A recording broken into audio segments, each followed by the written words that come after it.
আসসালামু আলাইকুম আপু ভাইরা, আপনারা সবাই কেমন আছেন? আলহামদুলিল্লাহ আমরা সবাই ভালো আছি। আবারও নতুন একটি ব্লগ নিয়ে চলে আসলাম টুইন সিস্টার লাইফস্টাইল থেকে। এই তো বাজারে গিয়েছিলাম, বাজারে যেয়ে তারপরে এই তো শাক নিয়ে আসলাম। মিষ্টি কুমড়া শাক নাকি চাল কুমড়া শাক বলতে পারি না, শাকগুলো মাশাআল্লাহ অনেক সুন্দর। এখন এই তো কেটে নিচ্ছি। আর ঠিক আছে, কি কি করি আপনাদের মাঝে শেয়ার করব, কি কি কাজ করব। ঠিক আছে, তাহলে দেখতে থাকুন। শাকগুলো আর কুটে নিই, আর অল্প একটু আছে। চলে আসলাম আপু ভাইরা নাস্তার টেবিলে। শাকগুলো কুটে নিয়েছি, সেদ্ধ বসিয়ে দিয়েছি। এখন চলে আসলাম নাস্তা করার জন্য। শাকটা হতে থাকুক, সেই ফাঁকে নাস্তাটা করে নেই। এই দেখেন আমার দুষ্টু কি করতেছে, বড় মেয়ে নাস্তা করতেছে। আমিরা, এই আপনার ভাইয়া আটা নিয়ে আসছে, এগুলো গুছাতে হবে। আমিরা, আমি দেখেন এরকম খুশি হলে দুষ্টামি করে।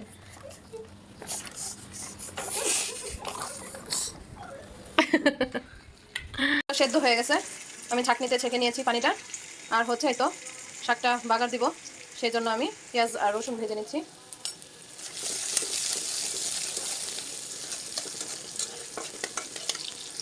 পেঁয়াজ রসুন আর হচ্ছে মরিচটা ভাজা হয়ে গেছে, এখন আমি শাকগুলো দিয়ে দিব। আমি লবণ দিয়ে সেদ্ধ করে নিয়েছিলাম। শাকটা আমার হয়ে গেছে, এখন আমি নামিয়ে ফেলবো। কাজলি মাছ চচ্চড়ি করবো, ছোট মাছ। তো সেটার জন্য মশলাটা কষিয়ে নিলাম। পেঁয়াজ রসুন বাটা, জিরা বাটা, হলুদের গুঁড়া, মরিচের গুঁড়া আর হচ্ছে ধনিয়া গুঁড়া, লবণ দিয়ে কষিয়ে নিলাম। এখন আমি মাছগুলো দিয়ে দিব। হয়তো আমি মাছগুলো দিয়ে দিলাম। এখন একটু আলতো আলতো করে নাড়বো, কারণ এটা মাছটা ভেঙে যায়।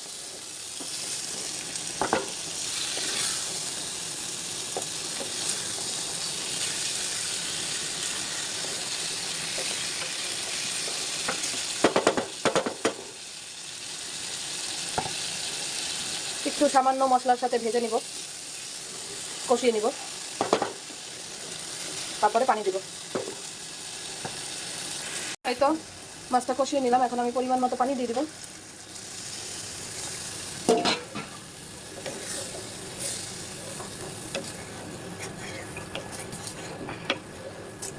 আমার যে আপা কাজ করে, সেই আপার কষ্টের কথাই বলছে। ছেলেটাকে কাজে দেয়, যেই কাজেই দেয় না কেন সেই কাজেই বলে 10 দিন যে বলে পুরা মাস না করেই বলে এই কাজ করবো না, আরেকটা কাজ করবো, আরেকটা কাজ করবো না, আরেকটা কাজ করবো। 2টা 3টা কাজে দিয়েছে, 2টা 3টা কাজেই মানে দেখা যায় 10 দিন 5 দিন করে করেই বলে আর যাবো না। তো এখন সেই কথাই বলতেছে, কথা শুনতেছি আর রান্না করতেছি। কি আর করার, বাচ্চারা আসলে কথা না শুনলে। ওর বাবা নাকি প্রচণ্ড মারে, কিন্তু মারলেও ও ভয় পায় না, মারলেও ও যেতে চায় না। এখনকার যে যুগ হয়েছে, বাচ্চারা মারকেও ভয় পায় না। আর আমাদের সময় তো বাচ্চা মানে আমরা একটা থাপ্পড় খেলে সাথে সাথে ওই কাজটা তাড়াতাড়ি করেছি, যাতে দ্বিতীয় থাপ্পড় আর না পড়ে গালে। তো আর কি, এখন মাছটা ঢেকে দিব। তো ছোটো মাছটা আমার রান্না হয়ে গেছে, এখন আমি ধনিয়া পাতা দিয়ে দিব।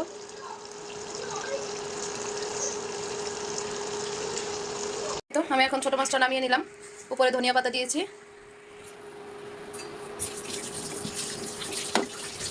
ছোটো মাছটা এইভাবে রান্না করেছি আজকে। করলা ভাজি করব, সেই জন্য পেঁয়াজ দিয়েছি। আর হচ্ছে এই তো এই যে করলা আর আলু ধুয়ে রেখেছি। পেঁয়াজটা একটু ভাজা হয়ে গেলেই দিয়ে দিব। করলাগুলো আমি দিয়ে দিলাম, পেঁয়াজটা ভাজা হয়ে গেছে। আর হলুদ আর লবণ দিয়েছি, কাঁচামরিচ দেয়নি, দিব। করলা ভাজির মধ্যে আমি কাঁচামরিচ দিয়েছি। এখন ভালো করে একটু নেড়ে দিব। আমার বেশিক্ষণ লাগবে না, করলা ভাজিটা প্রায় অর্ধেক হয়ে গেছে। বড় মেয়েটা গোসলে গিয়েছে, এত দুষ্টামি করে বলার বাহিরে, কি আর বলবো। এত পাকা পাকা কথা বলে, লেখাপড়ার সময় সে কিছুই বোঝে না, এমন একটা ভান ধরে থাকে। আমি আমি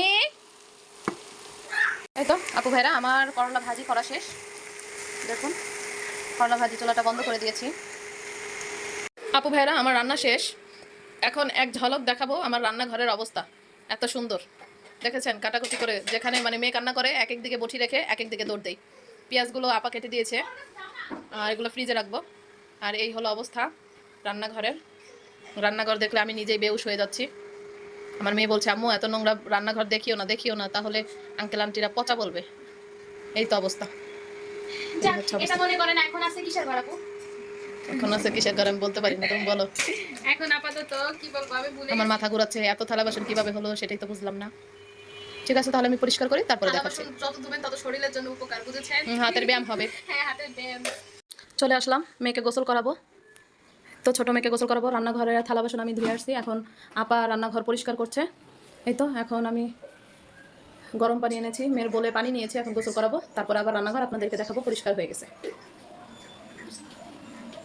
এই তো মেয়ের গোসল শেষ হয়ে গেছে, এখন এই তো মেয়েকে আমার কোলে রেখেছি, চলে যাব রান্নাঘরে। এই তো আপু ভাইরা আমি রান্নাঘর পরিষ্কার করে ফেলেছি।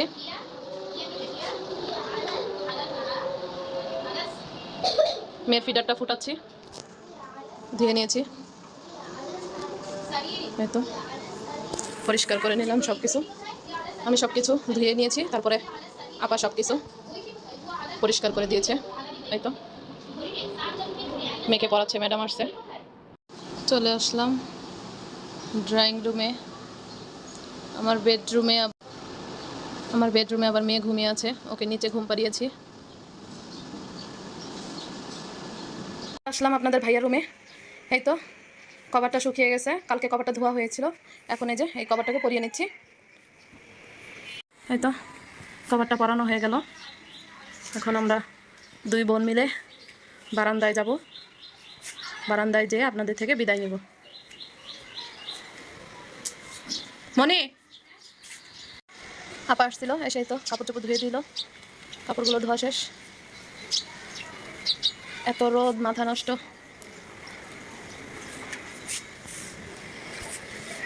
আর বৃষ্টির চাইতে অবশ্য রোদ ভালো, রোদ অনেক ভালো লাগে। অনেককে দেখছি আলমারির যত শাড়ি আছে সব এই রোদে শুকিয়ে নিচ্ছে। আমাদেরও শুকাই আমার শাড়িগুলো শুকানো হচ্ছে না। শুকানো হচ্ছে না মানে রোদে দেওয়া হচ্ছে না। হ্যাঁ। আপু ছাদে নিয়ে রোদে দিই, তাহলে হ্যাঁ। কিছু কিছু মানুষের উপকার হবে। কি উপকার হবে? ওই যে লাঠিতে টেনে টেনে নিয়ে যাবে, তাদের আর কেনা লাগবে না শাড়িগুলো। খেয়ে কোনো কাজ আছে? বারান্দায় আসি না, ছাদে যাবো। এখানে এই তো। এসে আবহাওয়াটা অনেক সুন্দর না?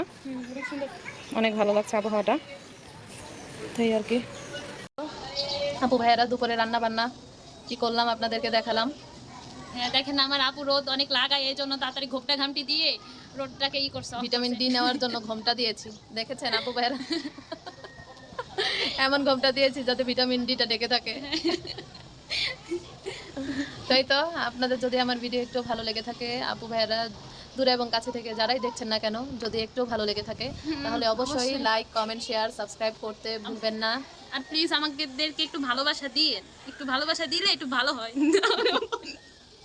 একটু ভালোবাসা দিলে আমরা উৎসাহিত হব, তারপর আমাদের ব্লগ করতে অনেক ভালো লাগবে, যে আমার ভাই বোনরা আমাদেরকে ভালোবাসা দিচ্ছে, অনেক ভালো লাগবে। আপনাদের একটি লাইক, কমেন্ট, শেয়ার, সাবস্ক্রাইব আমাকে ভিডিও বানাতে অনেক অনুপ্রেরণা জাগায়। হ্যাঁ। আমি অনেক অনুপ্রেরিত হই। তাই তো ঠিক। আর যে একটা ভাই বোন আছে কিপটামি করে, এত কিপটা কেন? লাইক দিতে এত কিপটামি করো কেন ভাই? একটু লাইক দিলে কি হয় এমন? সেই তো একটা ফোনে ওই লাইকের ওই যে একটা চাপ দিয়ে বসে থাকবা, শেষ। একটাই দিবা, দুইবার দিও না আবার। যাই হোক আপু ভাইরা, আপনারা কেউ কিছু মনে করবেন না, জাস্ট একটু মজা করলাম, হ্যাঁ একটু এই আর কি। আপু ভাইরা তো ছোট বোন তো দুষ্টামি করতেই পারে, তো ভুল হলে অবশ্যই ক্ষমার দৃষ্টিতে দেখবেন। তো আজকে এখানেই বিদায়, আল্লাহ হাফেজ, আল্লাহ হাফেজ, আসসালামু আলাইকুম। আসসালামু আলাইকুম।